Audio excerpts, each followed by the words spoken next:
Right, Denise, I really enjoyed your session. Thank you. Before lunch, and you were focusing on something that a lot of teacher trainers don't focus on very much, I think. Could you tell us a little bit about how you see MySpace? You know, like you called your session, "Hi, this is MySpace calling." I think you grow with this sort of idea. I've been involved in teacher training since '92, and I've done lots of teacher training sessions, you know, you name it, from how to teach vocabulary to writing skills to using drama in the classroom. I did the whole lot, basically. And I know those are valuable. They still are. And there's endless opportunities and strategies and techniques out there. But at the same time, I don't know, as an individual, I started finding more inspiration outside just the sort of methodology, even if it involved affective features in teaching. I felt the need somehow in my professional life to look outside the field, to sort of explore beyond the circle of ELT. And, you know, this didn't happen overnight, of course. And I don't know, like the last 5 years or so, I'm doing much more of this sort of thinking, exploring, and work with teachers and students than I am, you know, the sort of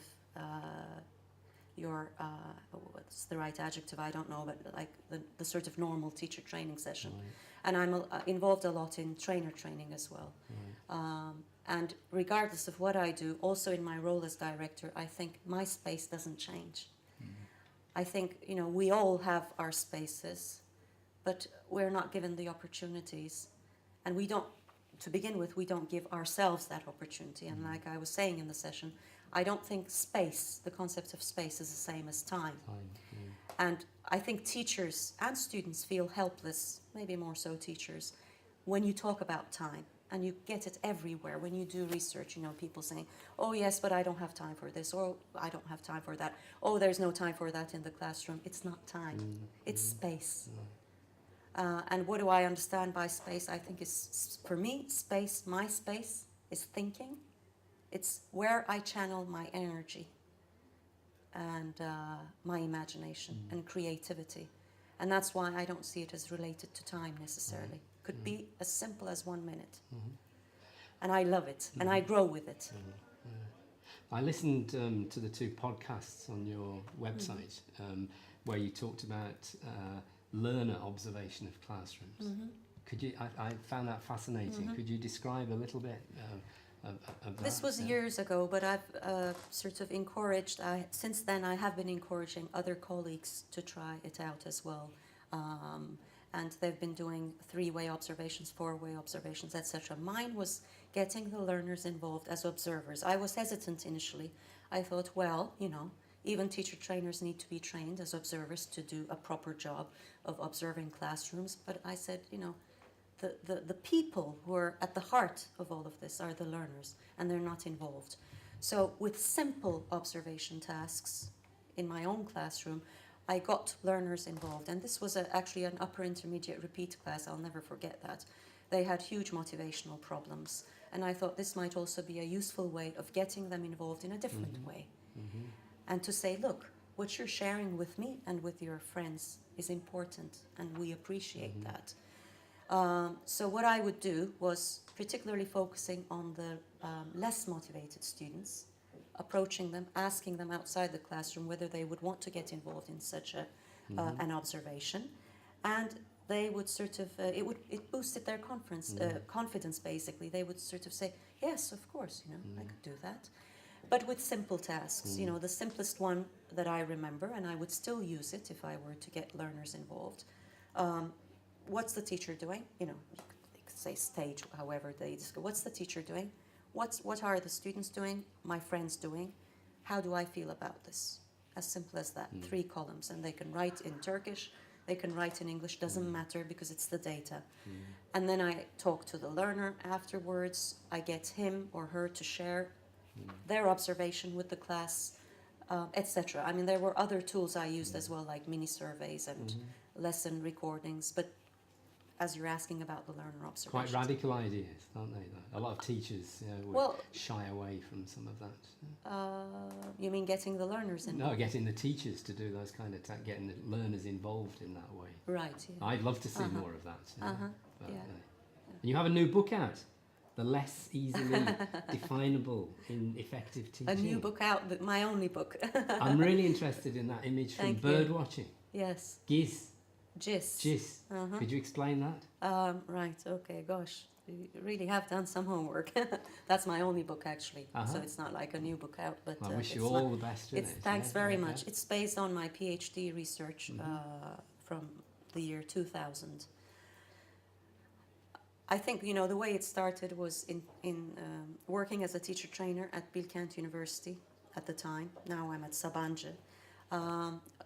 My colleagues and I, as trainers, would go into classrooms, come out, and sort of share experiences, but find it really difficult to talk about some of these experiences and saying, the lesson was really nicely planned, this was great, that was great, but something was missing.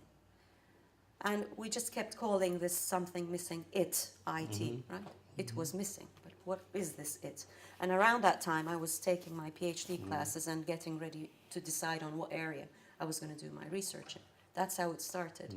And then I said to my colleagues, I think there were 7 of us, British teacher trainers, colleagues, myself, another Turkish teacher trainer. I think that the others were all British, basically, 5 British, 2 Turkish. And I said, look, we can't just be calling this it. Would you be happy if I did my research in this area and we explore it, and let's do a little competition. Let's find a nice name to replace it. That's how we came up with this term. Jane Harvey, a bird watcher actually. She's now in the States, I think, doing her MA. A keen bird watcher. She said, well, how about GISS? And I said, well, what does that mean? She said, it's the birds in bird watching. It's the birds, you look at the bird, its mannerisms, its wing movements, the flap of the tail, whatever, and you're able to identify what bird it is, even from a distance. We said, hey, yes, okay, we'll go for that. So that's how it started.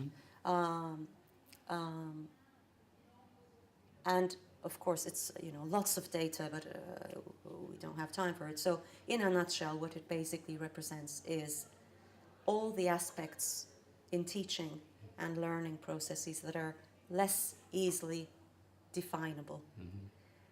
So more at the holistic and macro level, referring more to the totality of the experience and referring a lot to affect. There's such powerful extracts from students, such powerful ones, where they say, a person shouldn't just do the job for the money, they should love teaching. A teacher can, should be able to explain to you 10 times what a word is if you don't understand it, and not give you an evasive answer if she thinks you don't understand. And, that's just the immediate one that comes to mind. There's beautiful ones in there. And that makes me believe in learners more and more and more. And I think whatever research there is out there, it's got to involve learners. Sorry, I talk a lot. That's not fine, no. What are you looking forward to seeing here at ISTEK? Are there any particular people here? Well, the problem is I probably won't have time, because I'm doing the session twice and now this interview, so I've missed the session. But I am looking forward to listening to Rod again, Rod Bolaitho. I've had the opportunity to work with him briefly on one of his courses in Plymouth, and I know about his written work, and he's also a dear colleague and friend, so it'll be good listening to him again. And what do you recommend teachers to do to explore ideas for personal development? I would definitely suggest reading outside the field.